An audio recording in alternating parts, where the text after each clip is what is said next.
I really believe that our democracy is in danger and talagang pag nagsalita ka, target ka bigla. Of course, for many in the opposition, yung undeclared martial law is an issue and meron nga bang election sa 2028. We have a crisis of hope.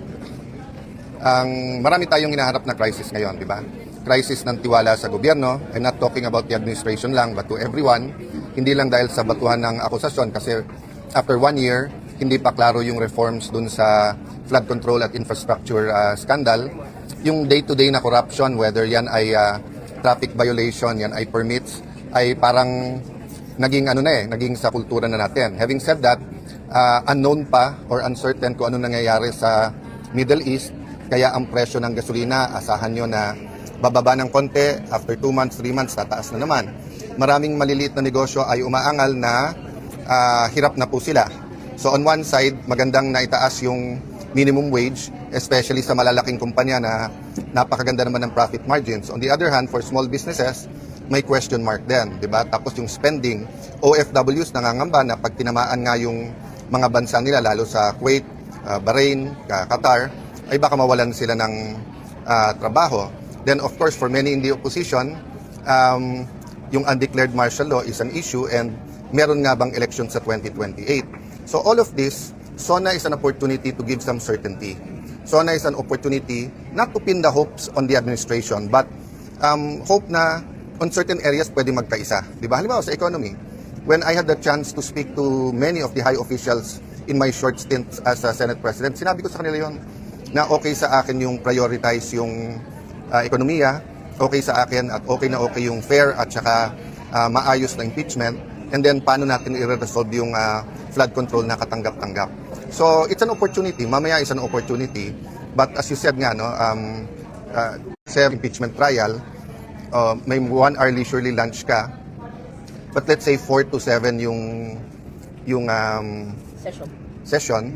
So ang matitira mo lang meeting time if you like meeting ng lunch, breakfast, or dinner is dinner. So kung makauwi ka ng mga 9 o'clock, magbabasa ka ng 1-2 oras, 11, gising ka ulit ng 6-7, parang talagang ang gagawin mo na lang ay yung session hall at saka yung impeachment ng Monday to Wednesday. Meron naman Thursday to Saturday, but given that our senators are elected nationwide at dapat nagpapakita din kami sa other parts of the country, it'll be a challenging, hindi ko talaga malaman kung 3 months, 6 months, meron nga yung sinabi ni Senator Win na tatakbo ngayon, baka umabot ng 1 year. So, let's see. But we just have to rise to the challenge. Will you be adjusting, sir? Knowing na tao rin naman kayo at may hearings, may budget? Partly you plan it. Well, yun yung main concern ko.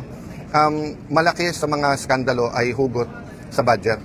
So, yung mas concern ko nga na pag umabot to ng late October, November, kasi remember, kahit na November na yung budget hearings dito or October during the break, binabantayan na namin yung sa House, binabasa na namin yun So yun ang medyo mabigat. Tapos alam na ilan na ba yung secretaries na hindi pa nako-confirm.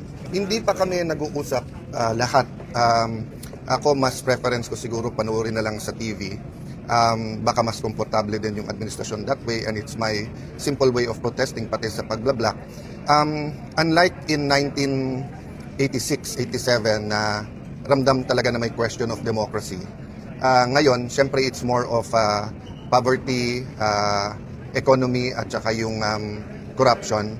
But I really believe that our democracy is in danger and talagang pag nagsalita ka, target ka bigla. May undeclared martial law. Kanina, sinabi niyo may undeclared martial law. That's been said for the last 6 months, di ba?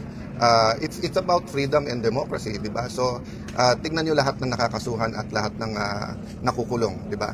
Pag tahimik ka at sumama ka, parang if you can't beat them, join them, happy ka.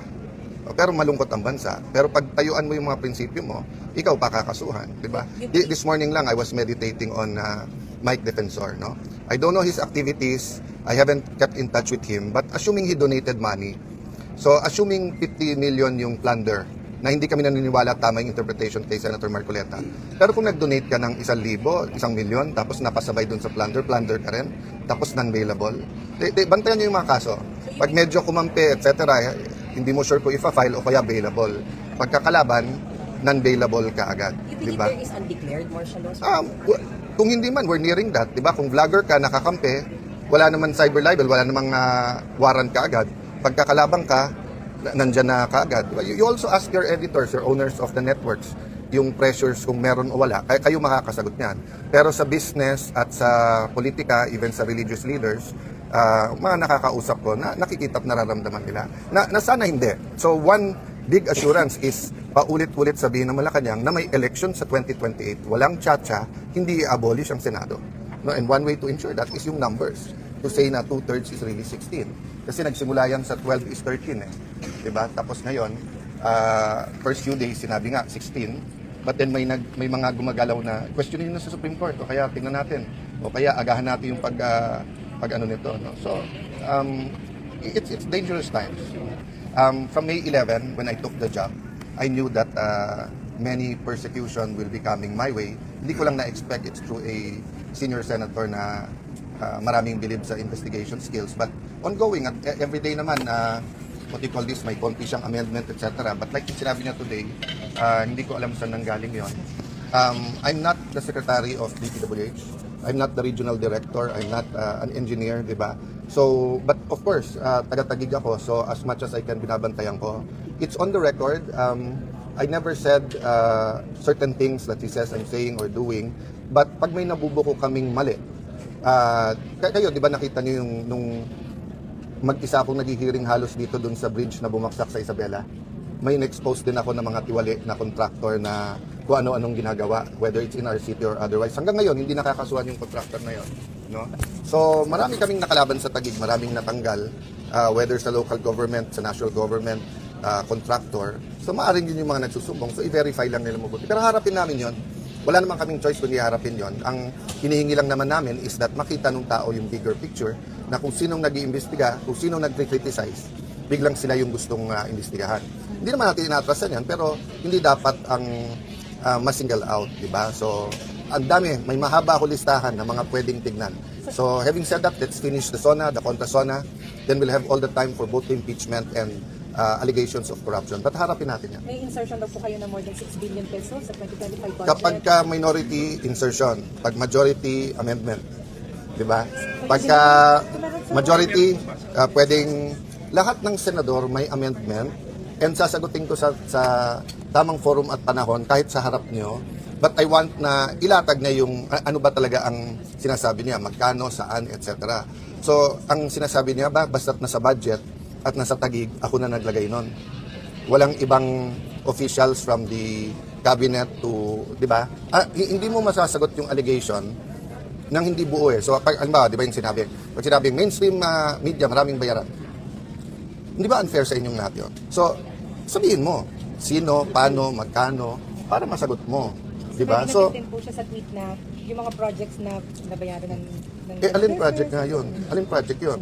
So, pag sinabi kong may radyo, Hinfa, matanda na tayo. Walang allegation na sinasagot na hindi mo alam kung ano yung allegation. Di ba? So, pag sinabi kong meron dyan, radio anchor o anchor sa TV, o may vlogger dyan, nabigyan, may PR, sasagutin mo? Pero Hindi mo alam kung anong... Pero masasiguro niyo pa walang ghost sa... Sorry, last question. Yes? Sinasabi niya po ang right to place para sa inyo ay sa Bayanas. Ang para sa administrasyon na to, lahat ng kritiko nila gusto nila sa Payatas. So, I leave it to God, I leave it to our people. Kilala niyo ako, kilala niyo yung naging patakaran ko, you ask our reputation sa Taguig kung pumapayag kami ng kalokohan. Kaya nga maraming galit na contractor eh. Kasi nga, mahigpit ang patakaran. Kung may nakalusot dyan, etc., let's see. Diba? But you know us, you know us. You might not always like me, maybe more times, asar o hindi, etc. But you know us, you know us. And people know us, di ba? Pero sa sinabi niyo na walang ghost project, Sabi ko, to my knowledge, walang ghost project. It takes parati. I've said that again and again. Nung sinabi nilang Diskaya, sabi ko, lahat imbestigahan. Pasig, Baguio, buong Pilipinas. 1 year na, wala pang report. Tapos after 1 year, biglang Taguig. Di ba? So, hindi kami pwedeng tumahimik. Kung ano intensyon para kami manahimik, sorry.